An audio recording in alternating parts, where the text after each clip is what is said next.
let's talk about pharmacies. You know, those places that let you arm fuck a robot. Or, as some people insist on calling that, getting your blood pressure taken.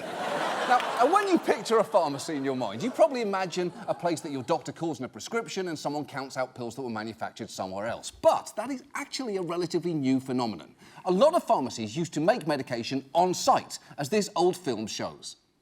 A doctor's prescription may seem mysterious to the average layman, but it's all very simple to the pharmacist. It is his responsibility to make sure that each prescription is filled exactly as the doctor has ordered. An error in the compounding of a prescription could be injurious or even fatal to the patient. Yes, any error could be fatal, which is why we only hire nearsighted men to eyeball ratios out of a series of identical bottles. And if that doesn't work, do feel free to die. Happy 1940s to one and all! And while that is obviously no longer how it works in your local CVS, there are places that do still make their drugs from scratch on site. They are called compounding pharmacies, and they exist for a very good reason. Compounding pharmacies make medicine for people whose needs cannot be met by an FDA-approved product.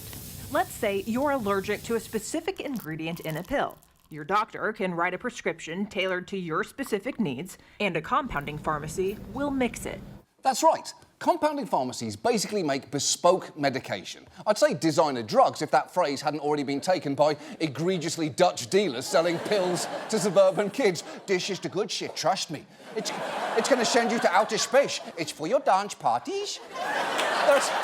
There's actually around 7,500 compounding pharmacies all over this country, and they can fill highly specific prescriptions for all sorts of reasons. Maybe you're having trouble swallowing pills. They can make the same drug in liquid form. Maybe you need a drug in a lower concentration than what's commercially available. They can do that for you. So they do very important work, and it is not just humans that benefit. There are no manufactured medications made for birds. So you need to go to your compounding pharmacist so they can make the right volume, because it could be large, medium, or small.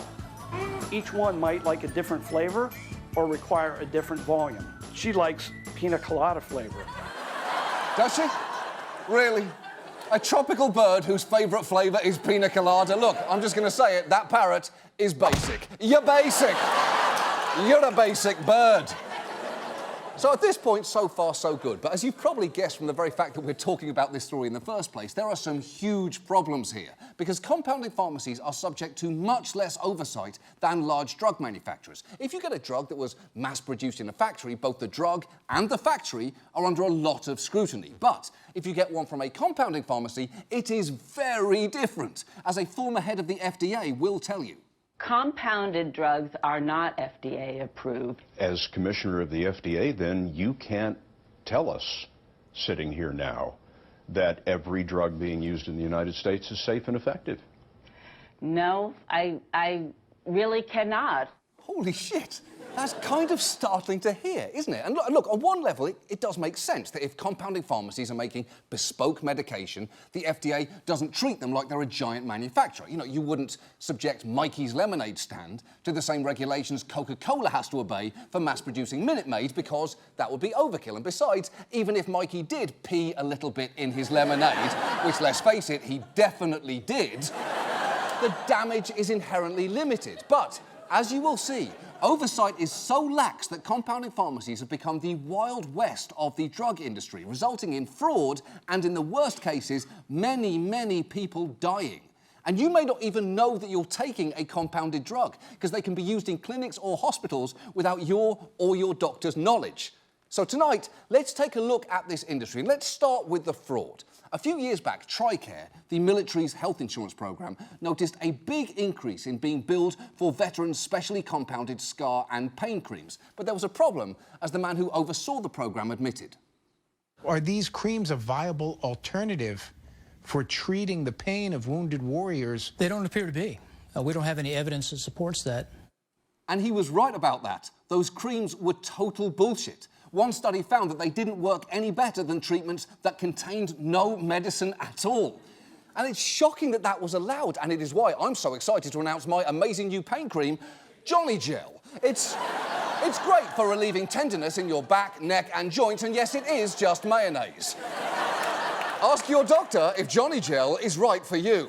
Now, what happened was, a number of compounding pharmacies realised that there was a loophole where they could bill TRICARE for the cost of each individual ingredient in their creams. So they simply added as many expensive ingredients as they could, and by the time the military realised what was happening, the costs had gotten ridiculous. It's just been an astronomical, an explosion of the charges in a relatively short period of time. We're on track this year to spend over $2 billion unless we get our hands around this. $2 billion. $2 billion?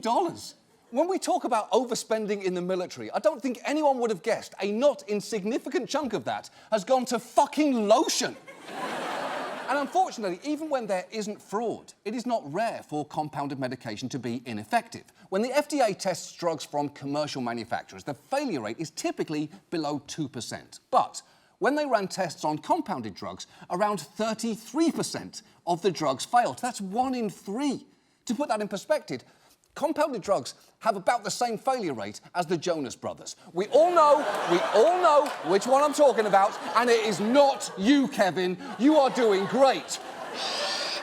Come on, guys, he's been through enough. You're doing really great, Kevin. You're actually my favourite.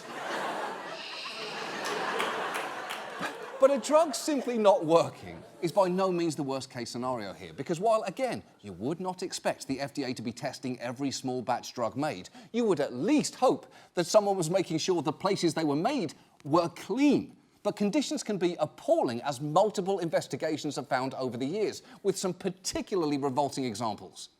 In one Miami pharmacy, a compounded drug for lung disease was found in the same refrigerator as the employee's lunch. At another pharmacy, compounded drugs were stored in the employee's bathroom. It sickened me. It really did. Bothered me a lot. Yeah. It should have sickened you, because you should not store an open box of loose pills next to a toilet. I've never been to pharmacy school, but I'm pretty sure lesson 1 is don't put the pills where you poop. So, how could that happen? Well, in the absence of FDA oversight, state pharmacy boards are supposed to send inspectors to make sure conditions are sanitary. But in many states, there is an extreme shortage of them. As of 2016, Hawaii had only 1 inspector. Kansas had 2, and Illinois had just 3, despite the fact it has nearly 2,700 pharmacies, meaning each inspector would have been tasked with 900 locations to keep an eye on. And the only way that is possible is if the inspectors are just texting each pharmacy, "You good?" And this lack of oversight can be especially dangerous if a lab is producing sterile drugs that are injected into the body. A few years back, one compounding pharmacy made national headlines after it was found to be the source of a massive meningitis outbreak. The Food and Drug Administration is telling doctors don't use any products from the New England Compounding Center. You know, when they went in there, they actually found fungus in a vial that you could see with the naked eye. They saw some guck, for want of a better word, in it. They put it under a microscope, and it was a fungus. That is disgusting. The only worse thing to find in a vial of medicine than visible guck would be a visible duck. Because, putting aside the issue of hygiene, how did you miss this? How did you not hear the quacking? Your oversight's a fucking mess. And while it would have been comfortably bad enough if that pharmacy, NECC, was just making drugs for individual patients, it was actually producing medication in bulk. The thing, remember, it was absolutely not supposed to do. Compounding pharmacies are supposed to do small batches based on individual prescriptions, but NECC skirted those rules to make more money, shipping their gucky medication to 23 different states, eventually killing more than 100 people. And it's a little weird that you don't remember that story, right?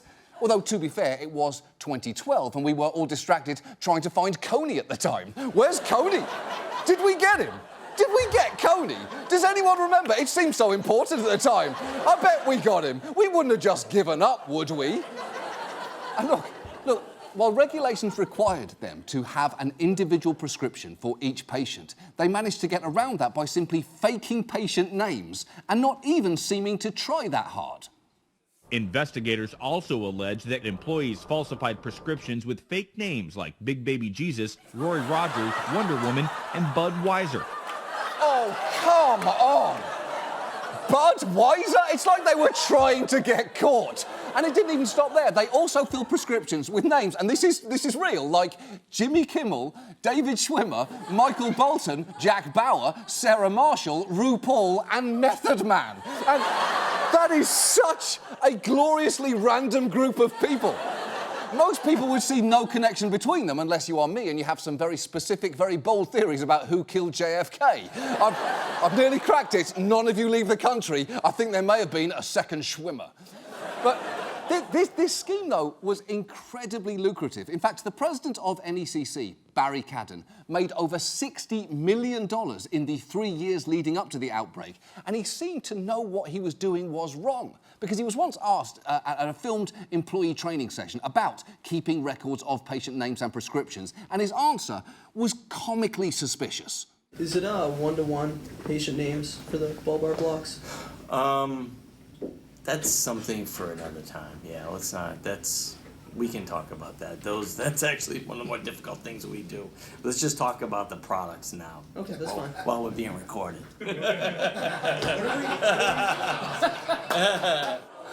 Okay. If you are being recorded saying you don't want to say something while being recorded, you've probably already said too much. All right, so this is where we keep the guns, the ski masks, and the big bags of money with dollar signs on them. Where does that money come from? Well, I probably shouldn't talk about that while we're being recorded. The defining hallmark of NECC was just how clearly everyone knew that they were breaking the law. At one point, the company's national sales director even sent out an email with the unassuming subject line, "Huge importance," which reads in part, "All names must resemble real names, no obviously fake names, and I know I don't have to say this, but also never put anything in writing." Which is an incredible thing to put in writing.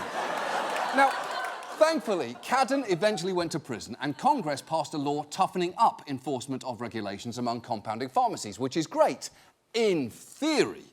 The problem is they wrote in some massive loopholes. For instance, the law required any pharmacy that wanted to mass-produce drugs, you know, the way that NECC did, to register as something called an outsourcing facility and submit to much stricter inspections, but it made doing so completely voluntary. And if you need everyone to obey a rule, it just can't be voluntary. It's why stop signs say stop and not shrug emoji. And so perhaps unsurprisingly, only 77 facilities are currently registered. That's just 1% of compounding pharmacies. And because the FDA had no system to catch violators, many pharmacies just carried on exactly as they were, with some being pretty bold about it. How bold? Just watch this. The FDA's inspection of Downing Labs in July found sterility failures in 19 lots of drug products. Ashley Downing is the co-owner of Downing Labs. They asked you to recall your sterile products. That's correct. And you decided what? No. Just no. That's it. She responded to a request for a drug recall the way most of us responded to seeing the trailer for the movie Cats. No. I refuse to acknowledge that this is happening. No. Now, she claimed the FDA had no jurisdiction over her and that she'd followed all state requirements, but the FDA disagreed, and while they eventually did manage to force her to comply, that didn't happen until almost a full year after that interview. And when oversight is this weak, compounding pharmacies can hurt large numbers of people for a long time. Just look at what happened recently in Texas with a company called Guardian Pharmacy Services. This is it here. They apparently mass-produced medicine which was injected into people's eyes and which turned out to contain formaldehyde and acetone. Two things pretty high up the list of things to keep away from your eyes, right above jalapeno peppers and just below the trailer for Cats. No. I said no. Now, Guardian didn't opt in for FDA oversight, so it was regulated at the state level, but not, it seems, very well, because nearly 70 people who were injected with their drugs are now partially or completely blind. And yet, it took 6 months from the first injections for state regulators to even be notified that there was a problem, which is something understandably frustrating for the people who ended up losing their sight. By the time Susie Pope went in for cataract surgery at a Dallas eye clinic, dozens of patients had gone before her. How could 68 people be involved before they pulled that off the shelf? Many of them have the same question. We noticed real quick how when lettuce is bad, we'll pull it off the shelf every week. Yeah. And of course he's right. It's frankly not unreasonable to want a world where you can feel confident that something that's about to be injected into your eyeball is at least as safe as lettuce. Because I'll tell you what is as safe as lettuce, and that is Johnny Gel. I have to say, Johnny Gel may not be as safe as lettuce. And yet, incredibly, not only did the Texas State Pharmacy Board not shut down Guardian, they haven't shut down a single compounding pharmacy in at least 5 years. Now, you should know, they did put Guardian's license on probation, but the man behind it simply shut it down and opened up a pharmacy called Medical Park Pharmacy at the exact same location. So their door simply changed from this to this. And it is hard to notice any meaningful differences there, even if you weren't recently blinded by some tainted eye medication. And look, again, compounding pharmacists play an important role, but that is all the more reason why they should be properly regulated. So at the very least, we need more inspectors at the state level, the outsourcing facility designation should not be voluntary, and compounders should have to alert regulators whenever they fuck up. And until then, bad facilities could probably really benefit from a message from some of the very real names that they've thrown around in their nonsense prescriptions. Hey, I'm David Schwimmer. I'm Method Man. I am obviously RuPaul. I'm Jimmy Kimmel, America's favorite late night host, by far. And I'm the one and only Michael Bolton. And we'd like to say a few words to compounding pharmacies. Please don't use our names in your bullshit prescriptions. We're not just random words to be thrown around so you can evade the law. We're real people. Well, some of us aren't. Like me, Jack Bauer. And me, Sarah Marshall. Who? Do not tell me you forgot Sarah Marshall. Oh, you're the one who broke up with Jason Segel's dick. Sure did. Girl. The point is, we're mad. Real mad. Because our names don't belong on your fraudulent spinal medication. Mine belongs on the Platinum album. Mine belongs on the list of America's top pretend paleontologists. And mine belongs on the Emmy for Outstanding Variety Talk Series that somebody else keeps winning over and over again. So stop using our names to turn your compounding pharmacy into an unregulated drug manufacturer. And while we're at it, don't even think about trying to sell us any of that $15,000 skin cream. We don't want to be involved in your lotion scam. No, honey. I am not getting mixed up in your ointment scheme. Goodbye. And if you're an outsourcing facility, let yourself be regulated like one. Because if you don't... I will tie you up in a dark basement in a black site in southern Turkmenistan, and I will inflict a level of pain on you you could not imagine in your darkest, most terrifying nightmares. Jesus Christ. But even more importantly, we need to make sure that compounded drugs are coming from labs that fully comply with safety guidelines. Because keep in mind, lots of people need compounded drugs. And it's not just people. My bird needs them too.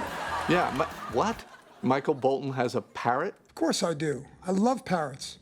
Do people not realize that How Am I Supposed to Live Without You is about a lady parrot? I love that parrot. And she left me. She did leave him. For me. Fuck you, Michael Bolton. Yeah, fuck you, Michael Bolton. Fuck you! And finally, until you're better regulated, you should stick to what you were designed to do. Making pina coladas for birds. I miss you.